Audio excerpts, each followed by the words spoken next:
చెప్పుకొచ్చింది. నెపోలియన్ అనే పేరును మెగాస్టార్ చిరంజీవి 150వ సినిమా కోసం సెలెక్ట్ చేశారని టాక్ రావడంతో మెగా ఫ్యాన్స్ కూడా విస్తుపోయారు. ఈ విషయం మనం కూడా చెప్పుకున్నాం.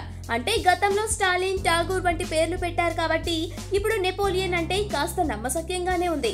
ఇకపోతే సోషల్ మీడియాలో చక్కర్లు కొడుతున్న ఆ లోగో డిజైన్ లో నిజానికి క్రియేటివిటీ నుంచి క్వాలిటీ వరకు ఏదీ లేకపోయినా కూడా ఒక ఈవెంట్ మేనేజ్మెంట్ కంపెనీ దానిని రిలీజ్ చేయడంతో నిజమేనేమో అని చాలా మంది అనుకున్నారు.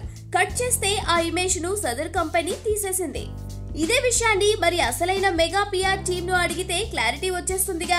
అందుకే మెగాస్టార్ చిరంజీవి 150వ సినిమా టైటిల్ గురించి కొనిదెల ప్రొడక్షన్స్ ఆఫీస్ వారి దగ్గర ప్రస్తావిస్తే, అవునా టైటిల్ పెట్టారా, అలాగైతే మా నిర్మాత చరణ్ కు కూడా ఇన్ఫార్మ్ చేయాలి మరి అంటూ కామెడీ చేశారు. అంటే దాని అర్థం ఈ నెపోలియన్ అనే టైటిల్ కేవలం రూమర్ అనేగా. నిజానికి ఒకవేళ చిరంజీవి 150 కోసం ఒక టైటిల్ అంటూ సెలెక్ట్ చేస్తే ముందు ఆ విషయం రామ్ చరణ్ దగ్గర నుండి డైరెక్ట్ గా మనం తెలుసుకోవచ్చు. ఎందుకంటే టైటిల్ ఓకే అవగానే అభిమానులకు చెప్పేయాలని తానే అందరికంటే ఎక్కువగా ఉవ్విల్లూరుతున్నట్లు చరణ్ గత ఫేస్బుక్ లో ఇంటర్వ్యూలో కూడా చెప్పాడు.